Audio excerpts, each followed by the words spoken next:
ரிஷிபிகி தத்வத ரிஷிபிகி. ஒரு பெரியவா பார்த்து சொன்னாள், சாஸ்திரம் என்ன பண்ணிருக்கு, 2 விதமாக கர்மா அவசியம் இருக்குது. விதின்னு சொல்றது அவசியம் நம்ம செஞ்சே ஆகணும். பிராமணனாக பிறந்துட்டான், புருஷனாக பிறந்துட்டான், உபநயனம் ஆயிடுச்சுன்னா சந்தியா வந்து 3 வேளை பண்ணியே ஆகணும். அப்பா இல்லை, தர்ப்பணம் பண்ணி ஆகணும், சாத்தம் பண்ணி ஆகணும். இதெல்லாம் கம்பல்சரியாக பண்ணியே ஆகணும். எதெல்லாம் பண்ண வேண்டுமோ அதுக்கு விதின்னு பேர். சில விஷயங்கள் பண்ணாதேன்னு தெரிஞ்சிருக்கு, அது நிஷேதம்னு பேர். அதாவது பொய் சொல்லாத, திருடாத, வேற ஒருத்தனை ஏமாற்றாத, ஒருத்தனை வஞ்சனை பண்ணாத, இதெல்லாம் நிஷேதம்னு பேர். இவர் சொன்னார், எதை செய்யணும்னு சொல்லியிருக்கோ அதை நான் செய்யலை, எதை செய்யப்படாதுன்னு தடுத்துருக்கோ சாஸ்திரம், செய்ய வேண்டிய காரியத்தில் காட்ட வேண்டிய ஸ்ரத்தையை செய்யக்கூடாத காரியத்தில் விபரீதமாக காட்டி அதை ரொம்ப ஸ்ரத்தையாக செஞ்சுன்னு இருக்கேன், எதை செய்யக்கூடாத செஞ்சுன்னு இருக்கேன். இந்த 2 விதமான பாபங்களுக்கும் உன்னுடைய பேரில் இருக்கக்கூடிய 2 அக்ஷரங்கள் தான் இதுக்கு பரிகாரம்னு விட்டார்.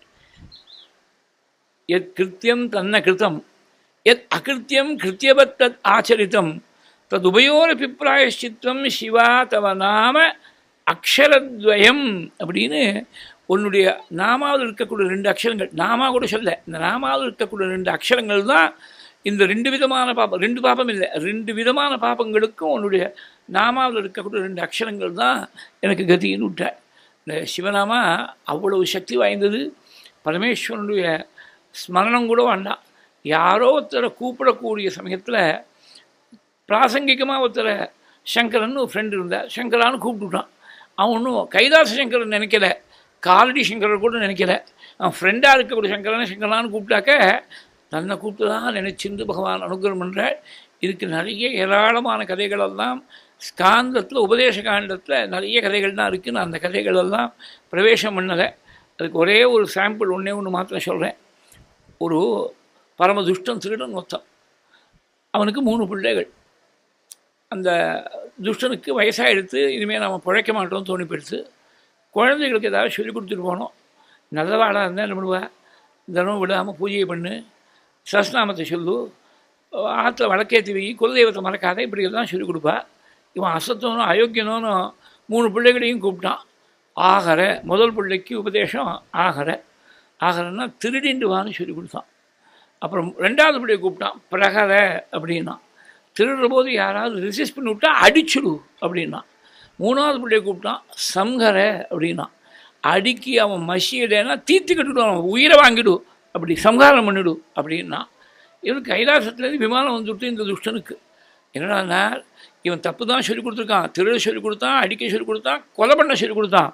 ஆனால் தெரிஞ்சோ தெரியாமலோ அந்த 3 பதங்கள்லையும் ஹரநாமா வந்துடுத்து. ஆகர பிரகர சங்கரன்னு ஹரநாமா வந்ததுனால கைலாசத்துலேருந்து விமானம் வந்துடுத்து இவன் அழிச்சுன்னு போகிறதுக்கு. அந்த மாதிரி அவ்வளவு பெருமை அந்த சிவநாமாவுக்கு, அவ்வளவு பெருமை. பஞ்சாட்சரமாக உபதேசம் ஆகிடுச்சுனாக்க ரொம்ப வசத்தியது. ஆச்சாரியால் போய் மிருத்யுஞ்சய மானச பூஜைன்னு ஒரு ஸ்தோத்திரம் பண்ணிருக்க. அதில் சொன்ன காலத்தால் பரமேஸ்வரன் தரிசனம் பண்ணி விட்டாக்க ஸ்வர்க்கத்தை கொடுக்கும்.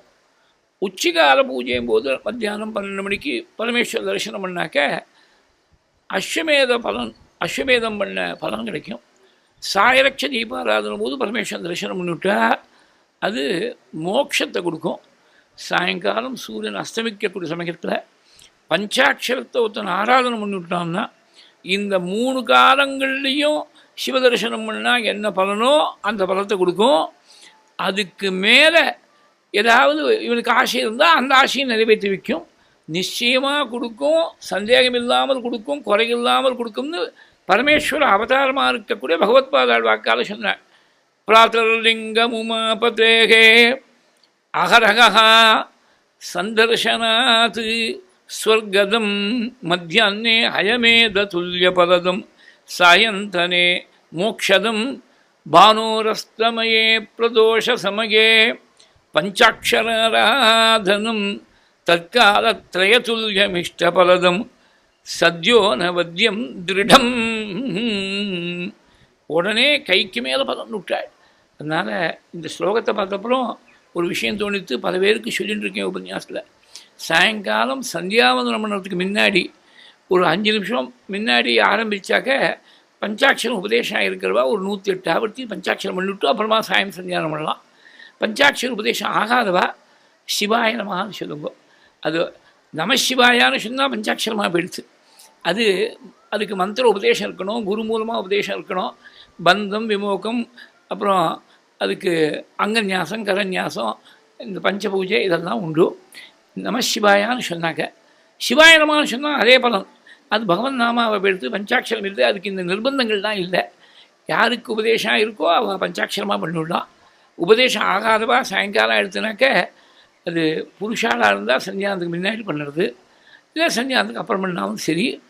ஏன்னா பானோரஸ்தமையேன்னு ஆச்சாரியால் சொல்லிருக்கிறதுனால சந்தியானத்துக்கு முன்னாடி பண்ணுறது தான் உச்சிதமாக இருக்கும். ஸ்திரீகளுக்கு சந்தியாவந்தம் இல்லை.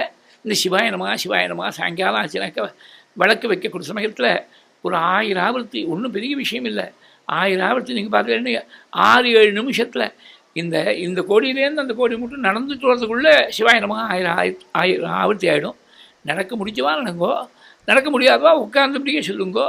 இங்கே சேரில் உட்காந்துட்டு சோஃபாவில் உட்காந்துட்டு எங்கே உட்கார முடியுறதோ எப்படி சௌரியமோ அதுக்கு ஒன்றும் நியமம் இல்லை. சிவாயனமா. இந்த சிவாயனமாங்கிறது பஞ்சாட்சரத்தை திருப்பி போட்டு தான் சிவாயனமா. பஞ்சாட்சரத்துடைய பெருமையை வேதம் போய் பேசி